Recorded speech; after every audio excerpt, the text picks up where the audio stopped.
The next tonight. 1 second. Welcome to Leaf Sales with Ian Nethercott and Larry Feldman live. If you look at the last 4 years again, we've answered 41 million phone calls for dealers over the last 4 years with our AI platform. We've also handled over 150 million text messages. And so when you look at just those raw numbers, that's a 4-to-1, 3.5, 4-to-1 text to phone call. So I don't know. Here's what I can tell you, though. I believe that the customer wants to be met where they are presently. If that is text, voice, video call, if they want to be engaged and engaged instantly.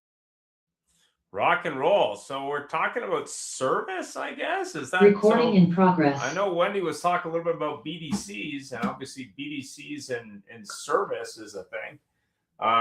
What is your thought on how the changes in the BDC side from a gobble point of view is impacting service, since we're talking about service? Wendy?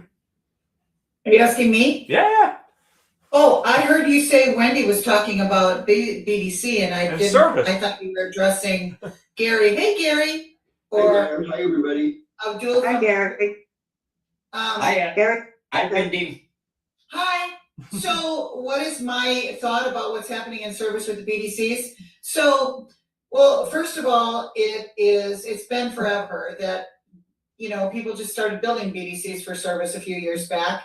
And in many cases, effectively, in many cases, not effectively. But one of the problems, I think, is that service departments, in my opinion, probably the reason that they're outsourcing instead of building from within is because they don't know how, right? Right. Variables knows BDC, but not fixed. Fixed knows whatever they know, but they don't know BDC. So instead of bridging the gap and having fixed talk to variables, a lot of my franchise stores, or a handful of them anyway, they had outsourced to us for service because they didn't have service teams. But what happened is we were driving traffic to broken cultures, and Russell knows about this too. So, but then I found a really great tool. Then I walked into, when Patrick was at Viva and Fiesta, I went in there to build a centralized BDC. And the problem with centralized service BDCs as well is they have so many different franchises and so many different schedules, many of which are ineffective, as April talked about on the human side of AI this morning, and her scheduler is X time, so go figure. But they have all these pieces that are not connected. They have no means of data compilation through which to establish a baseline of data that they can then measure and have good, robust reporting to measure the growth, unless you have somebody like Fixed Ops Mastermind with Russell that's got that great dashboard that he can drive the traffic to them like marketing, but then either BDC or your advisors or whoever's on the phone or your AI, that's the conversion tool. So if you don't have good reporting and you don't have the right conversion tool, you're not going to have the lift. And if you do, it won't be sustainable. But in my opinion, what our service people need is they need the trifecta. They need the good marketing source. Now, whether that's something like Matt Copley and Horizon initially, which is also a good route to learn how to do the content creation that's going to create organic lead gen for fixed or for acquisitions by your content creation, your what, and Michael's going to talk about this too. I know he is. I'm getting to region. I know you talked about it this morning. These topics are because in the morning we talked about all things fixed ops and how do we keep our service advisors? Well, they have phones ringing off the hall, making them crazy, activating them all day long. People standing in front of them, staring at them. Why are you picking up the phone and not talking to me? And they have no call overflow in place, right? So the big solution, and then I'll go back to the rest of it, is send me the overflow, or send it to somebody that, or if it's someone else in the dealership, that if the advisors don't pick it up in 3 rings or 10 seconds, it goes to someone else. Because they don't have, when all they're using is humans, they don't have voicemail set up anymore anyway, because they don't answer them. They just let them get full. So that said, you start with the content creation or brand theater that David Rosick calls it.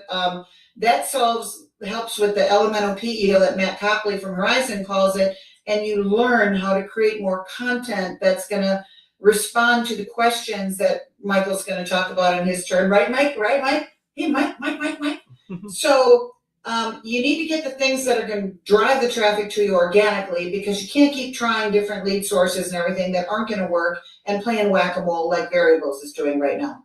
So what's happening is you have to have the right marketing source, the right content creation, because the way that they find us is no longer with keywords, but with answers to questions they will pose when searching for solutions. But you have to have instant gratification available to your people that are calling you. Because like if they call you and someone doesn't pick up the phone and you're not sending it to someone else, 5 minutes later, they're calling Discount Tire. Yeah. So 50% of calls aren't handled. At least 50%. They're unaware of the severity of the situation, that they need to change it right now, and it needs to start with their cultures and their humans. So I'm getting reached out to a lot more, which is actually honestly why I put my phone number on my thing there for anybody that watches this. But I'm going back to builds, you guys. I'm going right into the store and I'm saying, why outsource and pay $10K a month for this or that or the other? Bring me in, I'll build you a BDC and show you how to manage it. Because the outsourced solutions are not working. The AI is not well tested and vetted. And how do you know right now what's blah, blah, blah around a Chat GPT or Claude wrapper or around, I just talked to another trainer. Claude, Chat GPT, all that, they're still using that, and that's still effective. But there's too many solutions. They don't know what, you need to simplify it. Easy peasy, keep it simple, stupid, and start with your people. Make sure you got the right people in place. Think about your own culture and create a solution. Don't buy a box solution. Find out what your pain points are. Talk to somebody who can help you identify them. And then look at the simple solutions with what you've got in-house right now before you spend a shit ton of money. Sorry, Rhonda. Get that jar out. Before you try all these different solutions that don't work. And I'll land my plane right there. Fantastic. Larry, I know you spent some time in dealerships. What are you seeing on the service side? I know you hire on service, and everyone's looking for technicians like every single day, all the time. But what are you seeing on service? Well, everybody's aware now, and if they're not, it's shame on them, that they have to pump up their fixed ops and their used cars, because the manufacturers have been so strange over the last years. I can remember a time when if you were a dealer, you were inviolate. There's nothing they could do. The franchise laws were stronger than death. And then you had the situation where they called up a whole lot of dealers and said, "You've done a great job. You're losing your franchise." Why? Because you are. And then you had Elon Musk, and you had Hyundai, all the other things. I'm in a meeting right now. So it really just comes down to, The mower here, they're fixing. if you're paying attention, you realize you have to make sure you're people in, upselling, treating them better, and marketing them. And I think we'll all agree too that another big problem is extended service contracts. How many times do I have to look on TV and see a million different C-level celebrities selling warranties when we all have the capacity to do it? Probably more effective, keep our business in-house and make more money. Yes, sir. I just wanted to say that I'm going to have to leave. My daughter just called me, and she's on our property with our zero-turn motor out there, and it's stuck on the hill. So I have to take the truck out there to pull her and the grandkids out. They're also out there stuck. Go take care of your family. Good luck, Russell. Okay, Grandpa to the rescue. That's right. If no one told you all they loved you and appreciated you today, Russell Hill just did. All right. Love you too, Russell. Good luck, Russell. Yeah. Thank you. Yeah, I mean, I would agree with the extended warranty piece. I mean, when you look at from a retention point of view, if you're not selling extended warranties when the person buys the car, I mean, why would you not then try and do that when they're close to warranty, end of warranty, especially if you want to retain them? Like, to me, that's crazy that they're not doing that. I mean, I just saw another solution today around insurance that car dealers can sell in the drive with an app. So that there's a lot of opportunity and service outside of service that dealers can add value and retain customers simultaneously, right? I mean, I don't know why I'm not doing that. Go ahead. Why wouldn't you want to take advantage of every single thing? Ian, somebody asked me if I could find text. So I found him some text. Well, it's to the point now where I got a call yesterday from somebody that they need billers and title clerks because I've done it for them before. You would think you would want to have every single possible opportunity at your fingertips.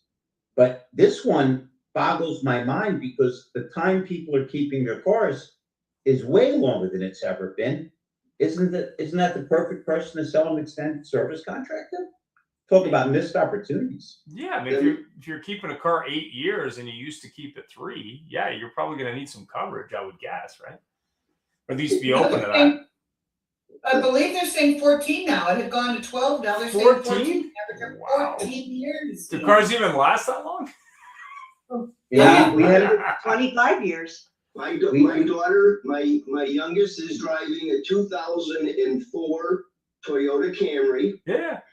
My other daughter, we finally had her retire, Gunther, a 2007 Honda Pilot with 257,000 miles on it. So, as they say, a cobbler's children have no shoes, but I'm always buying pre-owned cars for my children, and I put on extended warranties, and I make sure that they go and get their oil changed, and they do all the things that are necessary. But Fred's driving an 05 Titan with 290,000 miles on it. Let me chat about what I witnessed today. Okay. So today, I went out on the road, and I'm driving my wife's 2019 Honda Odyssey with a good dent in the right front fender. I went to 4 body shops. I wanted to see what the processes are. And let me tell you, we're still in the 80s. Nobody has embraced any new technology except they all have iPads that they can take pictures of the cars coming into the lane. So I'm in there trying to give them some suggestions. What are you doing about this? What are you doing about that? I have a very simple app that you can put on the camera, and you can do all of the same things to register your car. And what this app will do is, if you have cosmetic scratches or dents, 4 pictures, and then it'll generate a complete appraisal for damage on cosmetic, on things like that. And so I'm saying, what do you think? Well, no one's going to pay for the software. Well, what do you do when a customer totals a car? Well, we don't know. What do you? So I witnessed very good dealers clueless in the service lane. I mean, I've been talking about it with multiple different platforms. There is a wonderful subscription DSC that are coming. 0 deductibles, exclusionary coverage that you offer in the service lane with a simple scan of a QR code. You put a little desk blotter on top. So when I talk to franchise dealers, they don't want to know about it. So I have a childhood buddy who runs 6 Goodyear tire centers. Gary, we're so damn busy. We can't keep enough people.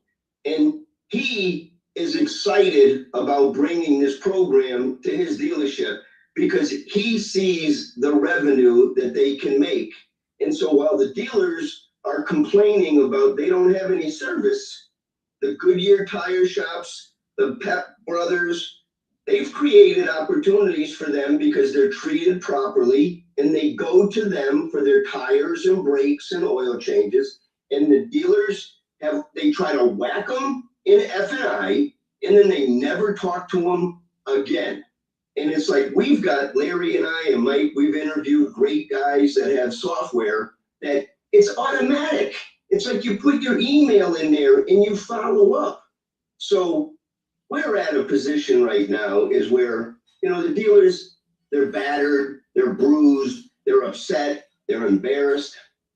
They need to take some time this summer and relax maybe and look to fix their dealerships coming back into the fall market, because it's right in their laps and they're not grabbing it. And that's the sad part that I'm witnessing, because you go into somebody that says and sees it, who wouldn't like to run take 4 pictures and get a complete estimate on a little body damage to know how much that's going to cost? It's not $500, it's $2,000.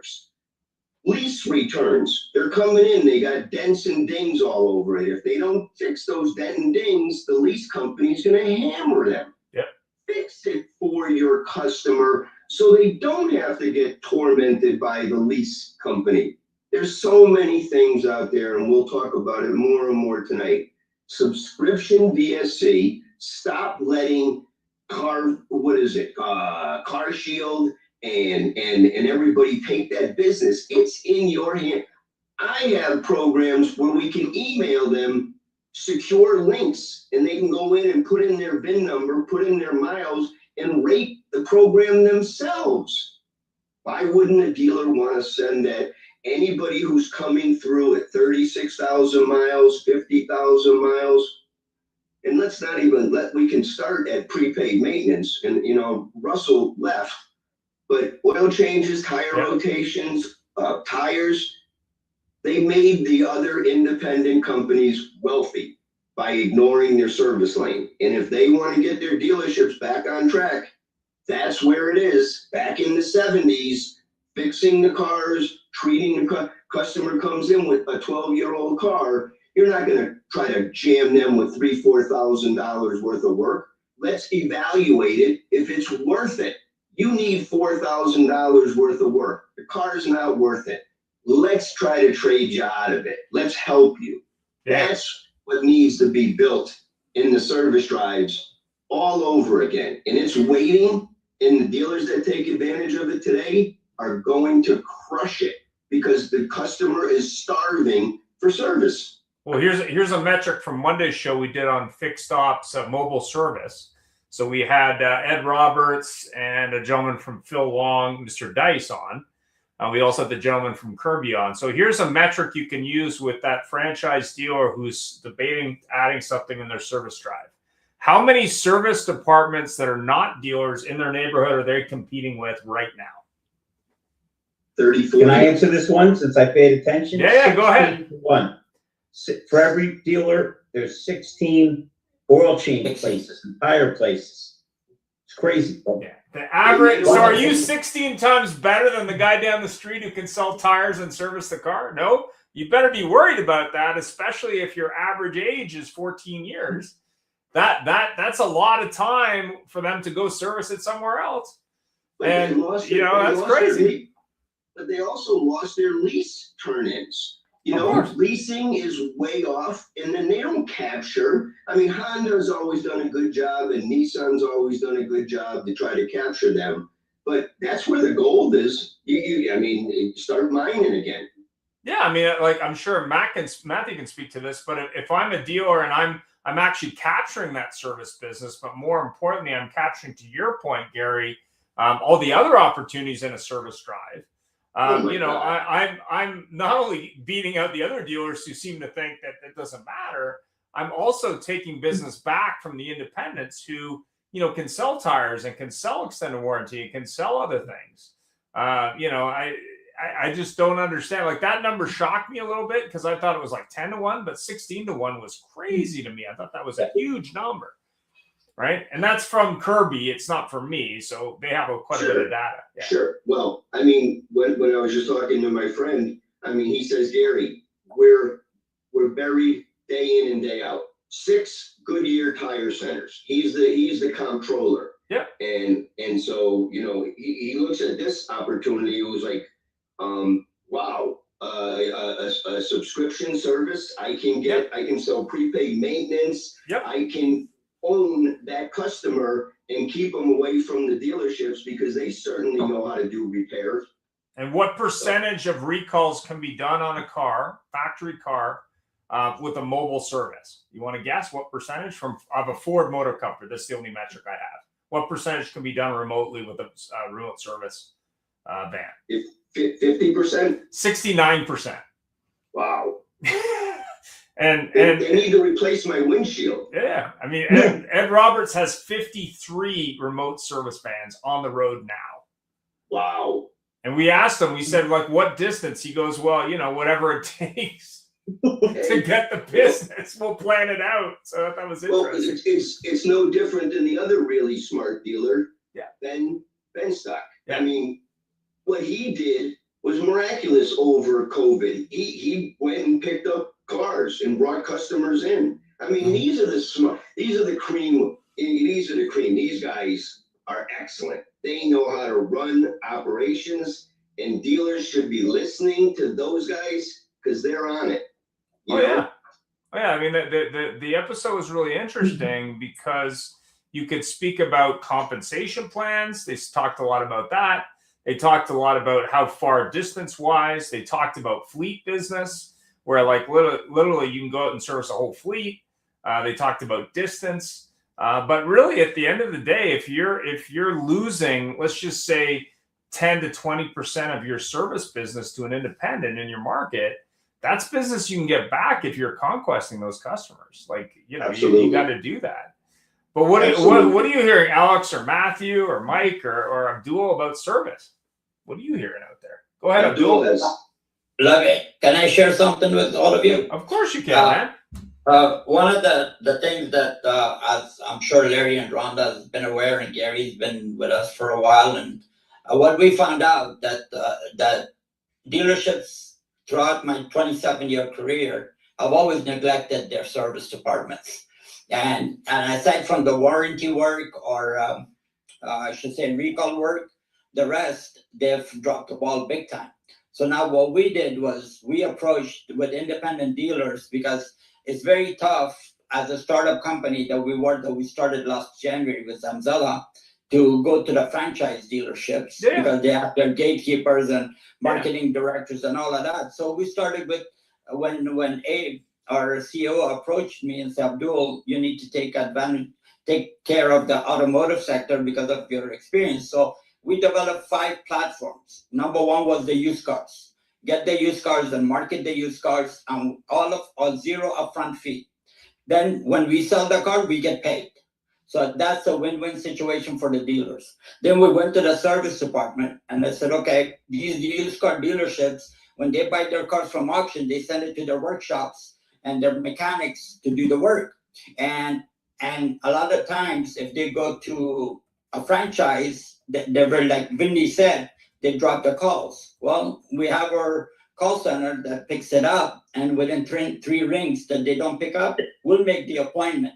We'll make the appointment and send them to their CRM. But finally, I said to our CEO about a month ago, I said, how about independent repair shops? And we launched our independent repair shop when I was listening to your podcast on Monday. Yeah. And when I saw that 1 to 16, I said, okay, Mr. XYZ Ford, you don't want to take advantage of your conquest customer, that anyone that hasn't visited your service department for more than 6 months, we'll take care of it. Give us your data, we'll scrub it, we'll update it and everything. And they still want one bite, and it's all for free up front. You pay us on what we generate for you, right? So now we did repairs, independent repairs, AIX.com, .io, and we launched it as of June 1st. And now repair shops are registering for free upfront. You load up your menu, and we get paid on what the generated organic traffic that we bring in. And anyone from your local franchise dealer that drops the ball, and there's a ton of certified BMWs, Mercedes, Honda, Toyota, you name it, the certified independent dealers, right, a mile away from you. So we got the best of both worlds. Either dealership shape up and take care of it. And especially the advisors are feasting on recalls, and the poor technicians are starving because the recalls are, normally 3 hours for each recall they get allocated. Yeah, I mean, and beyond that, there was yeah, one service announced by advisor. Jeep. I think Jeep recall, and the side effect is your car can catch fire and ignite. And the thing is that the poor tech can get the job done within an hour, but still stays idle for 2 more hours until that quota is done. Yeah, So but the dealers, to your point, Abdul, the dealers got to look at that service drive as people are coming in, but there's other revenue streams that they can get from that if they're thinking outside the box. Whereas just doing an oil change or just doing a recall. Yeah, we told the dealer, you if you don't pick up within 3 calls, we'll make the appointment and send it to your CRM, because we want your service advisor to pay attention to the ones that are in front of them. Oh, 100%. That's not being courteous. So now they're waking up. Slowly we're getting that introduction into the franchisees. But the repair shops and all of that is going to be a bang of jobs, especially in large area of Southern California. I got on one street right here in Lake Forest, I got 25 works, independent repair shops and body shops and towing companies. Yeah, absolutely. That's the way to do it. Absolutely. Matthew, I mean, I know you talk to dealers. Do you do any work on the service side of the house in addition to the sales side of the house?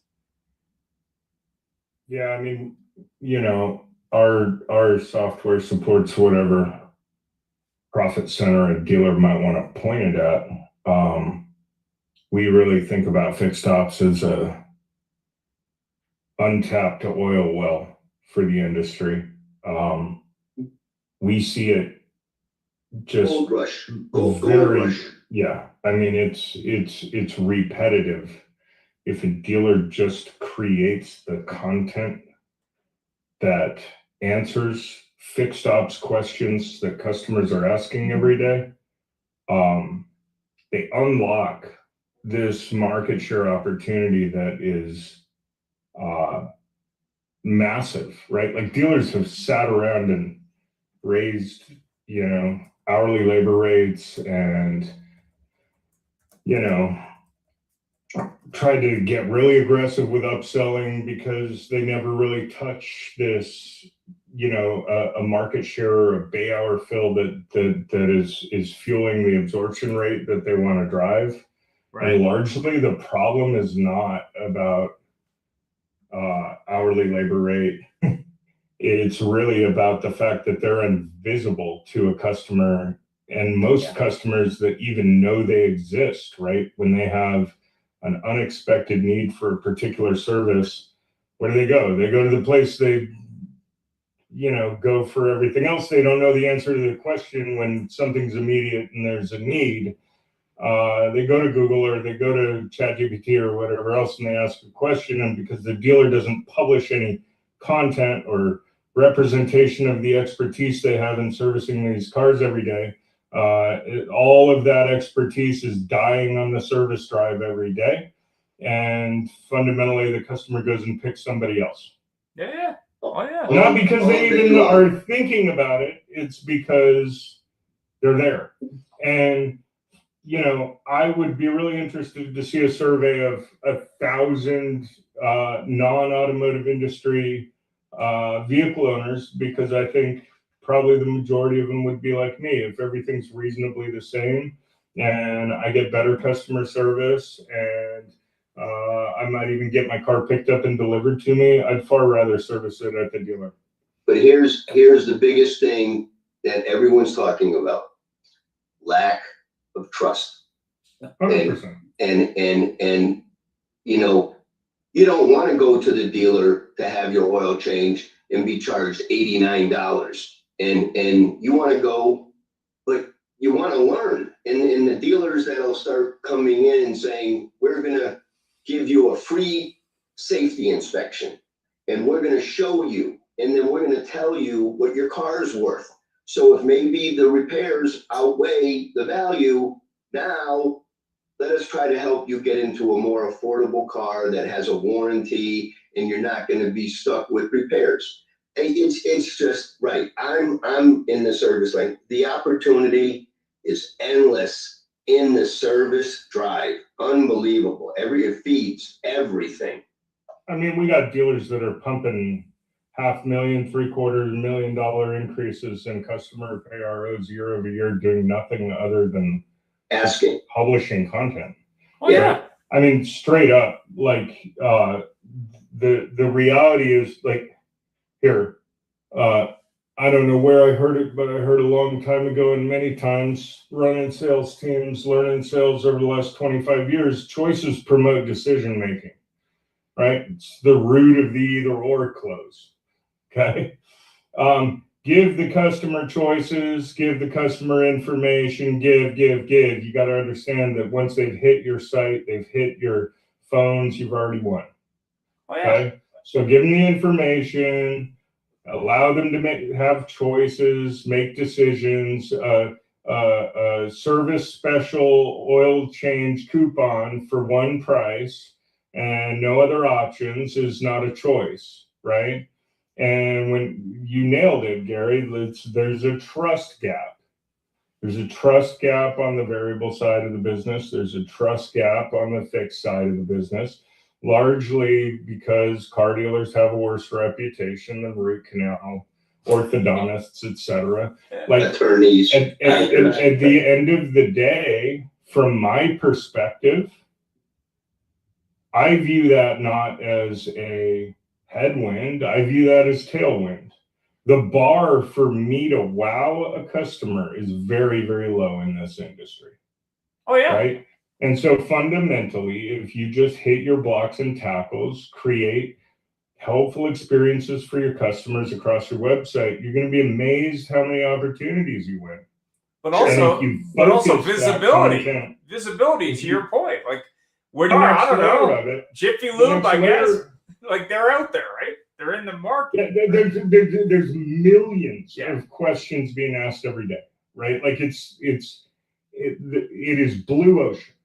And so the next question that you've got to tackle is how do we address it tactically in a way that maximizes the margin and turn potential of every bay hour that I have available.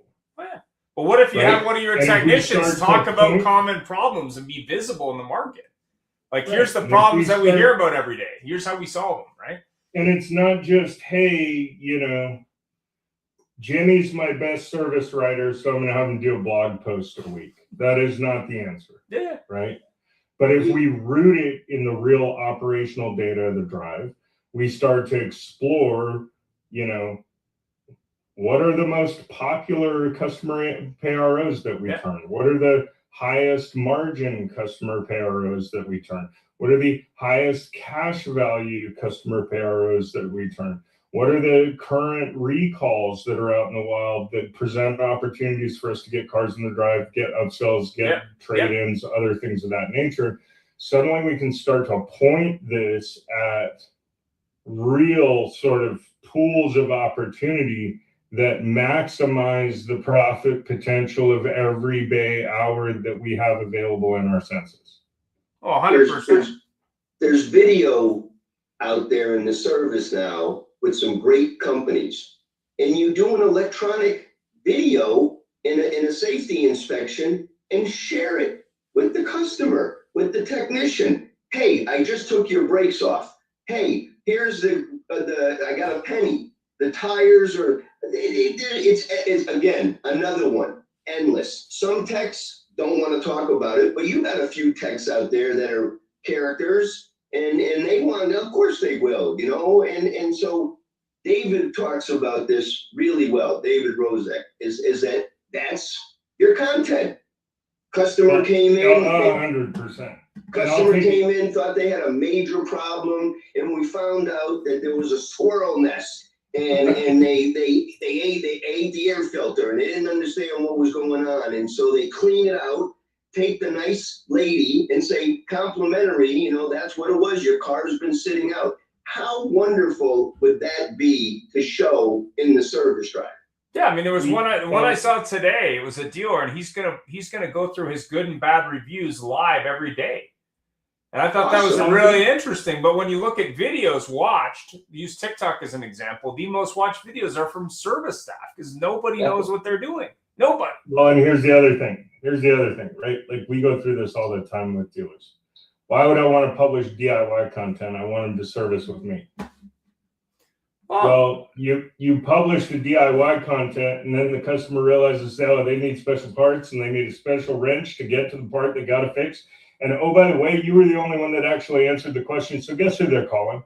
Yeah, well, why would you want that hack on YouTube to do it who may or may not know what they're doing? Like, that's who people are listening to. No, the opportunity is massive. It's massive. The video only compounds it, and I'll get off my soapbox around it because we got more fun stuff coming for you. David, you have some thoughts. Well, you guys can keep preaching about it. Keep going, Matt. I was going to say, let's hear from David and let's hear from Alec. Yeah. And Christian looks like he popped in. You don't want to hear from David. I've been dealing with micro storms coming through Naperville all day today, and yesterday a down tree coming down 2 days ago. Wow. So I'm still dealing with flooded streets, construction, and I'm not in the best mood. So I was just enjoying listening to you guys.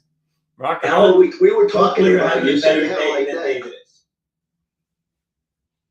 Go ahead, Alec. You're muted.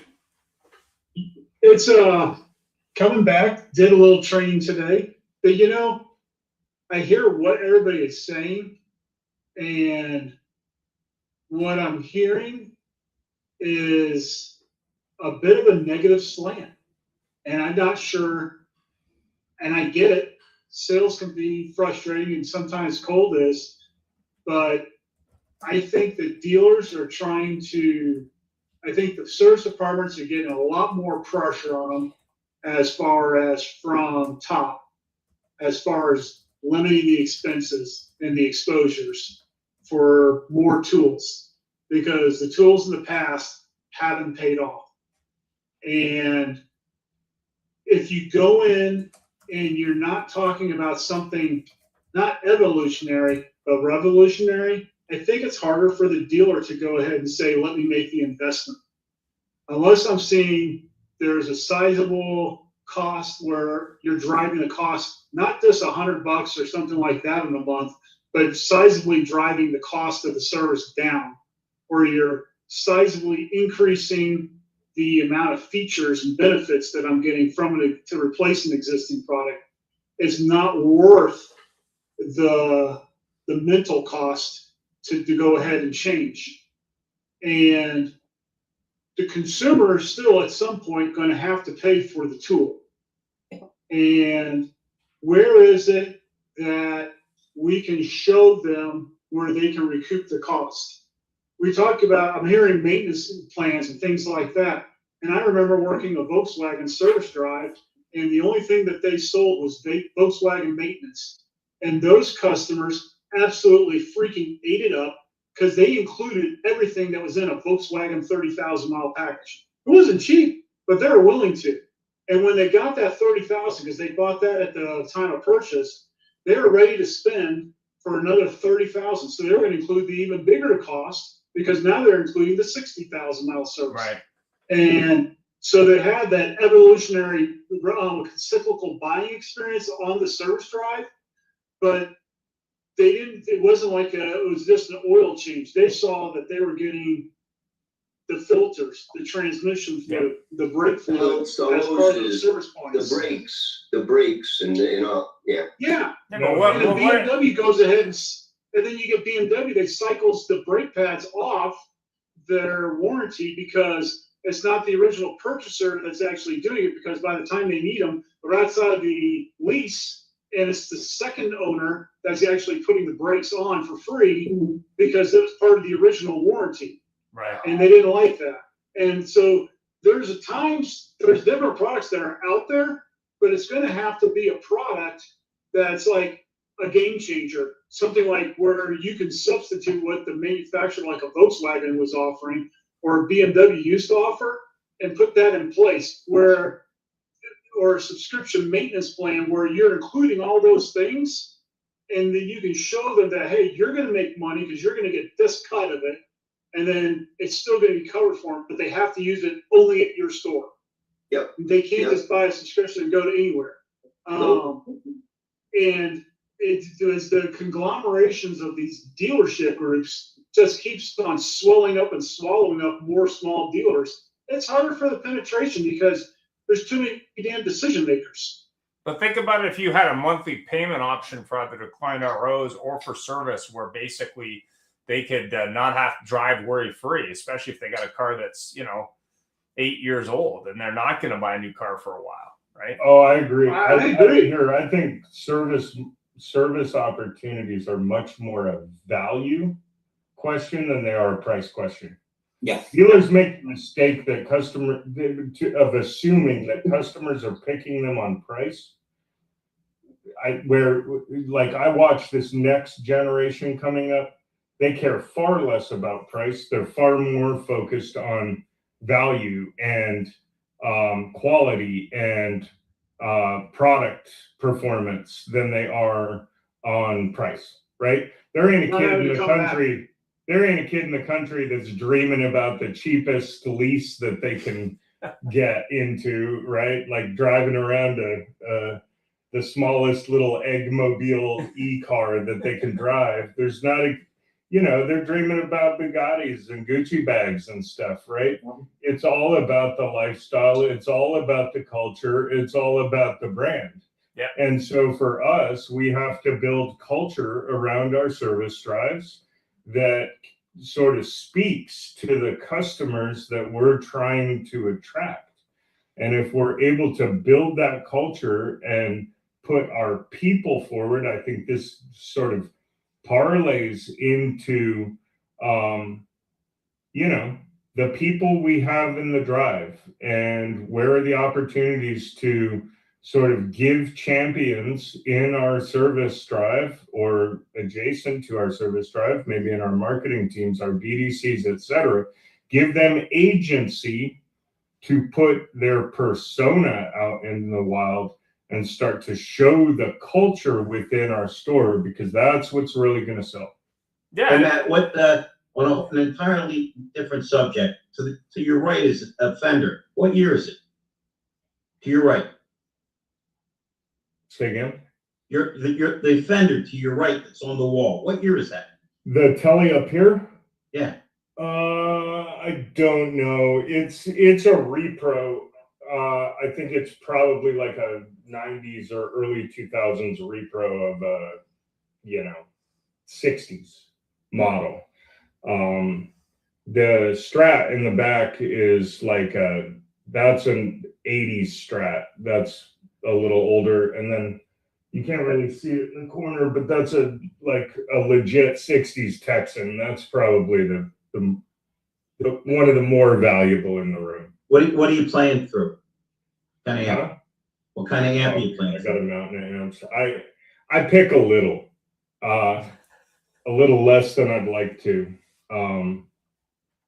When my dad passed away, he had a big collection that had been sort of sitting away in a few closets and back rooms in East Sacramento.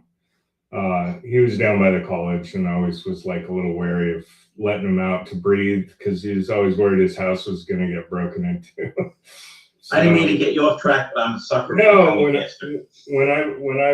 brought him back to the Carolinas, I figured it would be nice to let him out and breathe the humid air out here. Your office looks pretty cool. It really is. Thank you, buddy. But one of the things that the F&I companies are waking up to, they used to only write prepaid maintenance as oil changes and tire rotations. So now you see all of these companies jumping on the new bandwagon, which now has more robust belts, hoses, brakes, and they become a separate. And that, again, when you have customers coming into any service lane and they got a car that's in good shape, well, you can offer these things right there. They're not, we've kept it too much hidden in the F&I office. And now we need to take the strangles and that F&I can't control everything anymore. The service manager should be able to quote products, be able to offer services, and they need to be able to bring F&I into the conversation everywhere, not one whack after they sell the car. And that's all of these things, and that's where I sit. And Gary, and they've got to think long term. Absolutely. I was never shy about offering warranties and kind of insisting on my customers, particularly with pre-owned. But the one thing that I was adamant about, and man, did I fight with a lot of managers, and I always won, was they would put $100 deductible. I said, no, a $0 deductible. Every time these people come in, I want them smiling, not son of a gun, they got me again for another 100. It's like what you were talking about earlier with the tools and things. You can't save your way into a profit. It's never worked for dealers. Well, yeah. Disappearing deductible. When you tell a customer exactly what you just said, Larry, you go to those guys, they're going to charge you $100, but come back to us, we got you covered. And that's a wonderful feature to have in any reinsurance program that any dealer has, that you want that car in your lane, nobody else's. But is there a limitation on, like, if someone has a car that's 70 years old, is there any limitation on those products? Yeah, 7 year, 100,000 miles. Well, wait a minute, hold on, Ian. What we did, and we didn't invent it, I heard it at a 20 group and grabbed it. We were a Hyundai dealer who had 10-year, 100,000-mile powertrain. Yeah. So we copied what somebody else had done in Phoenix, and we made it a 20-year, 200,000-mile. Wow. And the only proviso was they had to come to us for all the service. Now, the instances of people keeping a car 200,000 miles were beyond rare, but in the meantime, we got all the service work. Yeah. It was a good gimmick. That was I had some dealers, it was called Worry Free. They put it on, they sold it with the car, and their service absorption was humongous. Massive, yeah. You had to come back to maintain the benefits. They were giving away tires at some point. They were giving away real value on your car as long as you kept doing all your major repairs, and they would give them a schedule. Here's A, B, C, D. You have to do these schedules. It's not as, with some of the OEMs, but they would still, you got to change the oil, you got to rotate the tires, and you got to maintain the vehicle. But yeah, even the OEM has restrictions. Yeah. I bet you everybody in this program has grappled with this problem. Something blew up, and you're trying to get it covered, but they can't produce the records that they had the car service. You're done. Yeah. You're done. Yeah. You're also, JM&A has a product where they'll go ahead and they'll just do 448 or 336 on a used car after it's had like the inspection done on it, and they'll go over 100,000 miles or over 7 years, depending what. All day long as it's got a clean bill of health. Right. You can sell those F&I products up to, sometimes you can go 5 years in 50 right outside of the manufacturer's warranty and still offer it. The car's in good shape, sell them the plan and what plans are available, and you can add 100,000 miles on a car that already has 30, 40,000, and now that customer is your friend for life. Plus, if they got one of these older electric cars that are now like really cheap, I mean, there's got to be an opportunity there to sell the warranties on that, right? I had to pay $350 for a battery on my EV that if I bought the battery for life, it would have paid for it. So you have the new laws or the new rules on the EV batteries that the government maintains, but you've got hybrids that have batteries, you got the ICE that have batteries. I think that's a really cool new product because you're either going to pay AAA to come at a bad time, or you have it yourself. Yeah, like what the opportunity would be if let's say a battery's 3 to 5 years in a regular gas car, if you went out and talked to all those people who had those cars or in service saying, hey, did you want to take your chance with that, or do you want to get a warranty on that? Right. Ian, but in full disclosure for Gary Silman, he has a Mach-E that's been so troublesome. He leaves the car running with the keys in it with a sign, please steal me, and his wife leaves cookies on the seat. That'd be correct, Mr. Stone. I was Is that true, checking, Gary? Is that I true, was Gary? checking my car. I was checking my car. I was in Boston with my kids, and I was trying to see where it last was, and it showed me that it was in like Sturbridge, and I'm like, oh, maybe they stole my car. That would be wonderful news. Please steal me. Reward given. So my daughter had a. I will tell Down one here, we quick send one. them to Tivana. I Go ahead, will say David. one last thing. I had a Ford Mustang. No, I had a Ford Explorer, and I was one of these dummies that left the fob because it was too big in my pocket in the car. They came through the neighborhood, and I wake up in the morning and I'm like, where's my car? My car was stolen, and it was a very, very cold winter. And, I got a call from the police about 3 weeks later that they found it. And then I went to the place where they had it, and there were literally 7 or 8 names programmed into the radio. So they were living in the car, and they were all front. So, David, what were you gonna say, my buddy? So I was gonna say, I do have a battery story on a hybrid though. My daughter's Nissan Altima a couple of years ago, we took it, it was out of warranty. She had 140,000 miles on it by then. She drove it for, it was in the family. She was the second person to have it. So it'd probably been around us for about 8 years. So we got our money out of the car, but it was a good running car still. But it wouldn't start. We took it to 3 different dealers. Got quoted anywhere from $8,000 to $12,000 to fix the hybrid battery. I'm like, man, this sucks. So a buddy of mine says, hey, you know what? I have a friend of mine that makes remanufactured hybrid batteries. So I called the guy, and he goes, yeah, tow it here. So I towed it from Naperville all the way to Chicago. He put it in the shop. He calls me, and he says, he goes, I can put a new hybrid battery in there for it, but there's nothing wrong with the battery. And I said, what do you mean? He goes, no, there's nothing wrong with the battery. He goes, all you need is a coil pack. He goes, I'll just throw a new coil pack in there. He goes, figure $150. Is that fair? And I'm like, sure. And I've never stopped going to that guy for service since that moment. The most trusted man in the world. Yeah, 3 fucking dealerships. And 2 of them I know the managers at. Okay, and I'm just like, okay, this is messed up that 3 places misdiagnosed it. They saw nothing but money.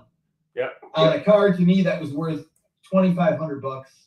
Right. They all wanted like $8,000 to $12,000. I'm like, this is ridiculous. Yeah. I fixed it, I detailed it, we sold it, we bought her a new Camry. So but for what I paid for it, the tow was $300. $150, and I tipped the guy too. So it was like, shit, this was unbelievable. But I met a good friend. Absolutely. As an independent guy, and he has 2 shops. Avondale Auto Repair is one of them. And then he built an AI agent called AutoGenie for independent shops. And then I brokered that product and I put it in at Bill Walsh a couple of years ago.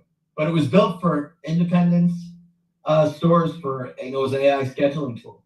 And then he, got it set up with X time and everything.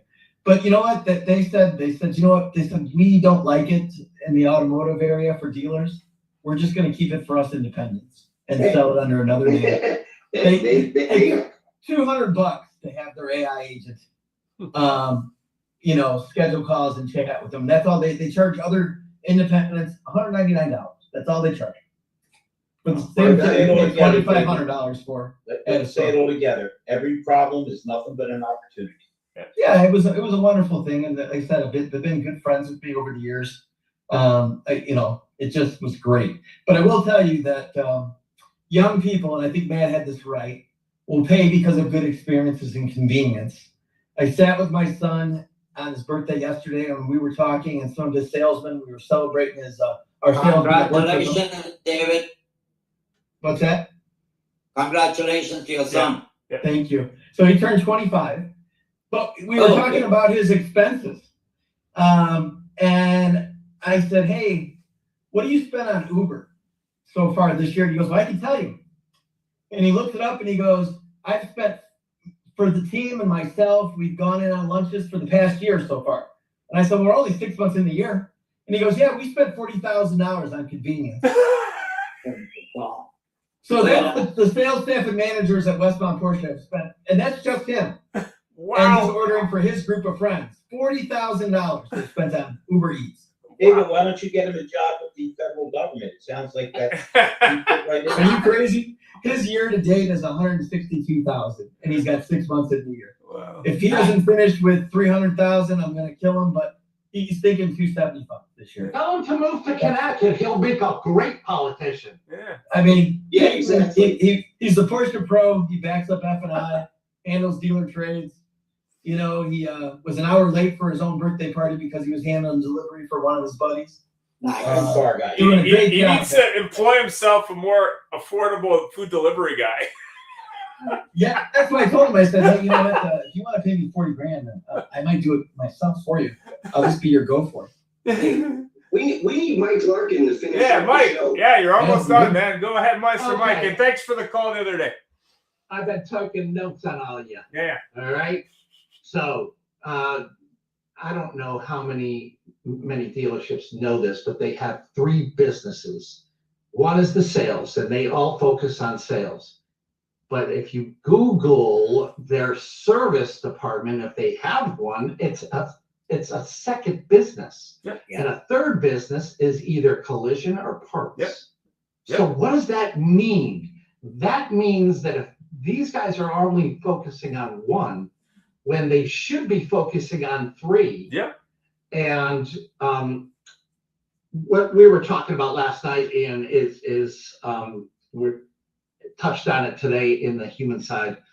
I go to these, local Chamber of Commerce ribbon cutting and all of it. And I talk to a couple of people when I arrive, but when it's my turn to talk, I said, look, how many, by show of hands, have ever heard of EEAT? Nobody. But maybe the one that I talked to, they're raising their hand and he's, I know. I'm like, I told you. Oh, okay. So that doesn't count. But nobody knows about it. And what's going to happen for us vendors or vendor partners is what happens if they continue to ignore this. They're not putting out content that is the EEAT, the experience, their expertise, their authoritativeness, and their trustworthiness. Yep. They don't even know what that looks like as far as content. It's like, well, I'm putting out content, I'm doing videos, but it's got to be specific to that. Why? Well, the question they should be answering or asking is my business AI ready? Because unlike you choosing AI and what programs are out there, AI is going to choose you. And if you're not ready, you're going to be invisible. What's going to happen to me? It's going to be 2020 all over because they're going to lose their clientele, their leads, their, offline and online. Who's going to suffer? They, but we get cut. We're the first ones to get cut. So go Google it, right? For your own sake and for your dealer's sake. I'm Mike and I'm dropping my mic. And we're out of time almost. Any final thoughts? I've heard of that. That's 44%. Wendy has something. Yeah, go ahead, Wendy. Wrap it up, Wendy. So, I'm sorry, David, I'm sorry, we couldn't hear you very strong. What I want to point out is that, like I put in the chat, those of you offering, like Michael, or probably not Matt with Horizon because it does the content creation, or David working on brand theater, but all these agencies that people are going to and spending tens of thousands of dollars a month for SEO and that, if they're not doing it the right way, their results are going to drop, and they're going to come to those of us who provide training, and they're finally going to invest in their humans because their agencies aren't driving the traffic, and they're going to go back to what they should have done in the first place. There's never been a better time than now to invest in our humans, is what I say. 100%. Anybody have anything else? We're sneaking up on 8 o'clock. No? Okay. Listen, we appreciate your input. We appreciate you. Thank you all so much. And anybody that's interested on Friday, Mike and Gary and I are gonna have Drew Perlman on, and then the week after that, we're gonna have Stephanie Simpson. We got some really good people lined up. Yeah, and on Monday we're having a work-life balance show. Work-life balance show in automotive, which has already got a lot of registrants. So if you're in recruiting or want to help people stay at a job, definitely tune in on Monday. Hey, We'll see you Larry. guys. Thank you all so much. Thank you. Hey, everybody. Bye. Thank you for helping the industry get better today live.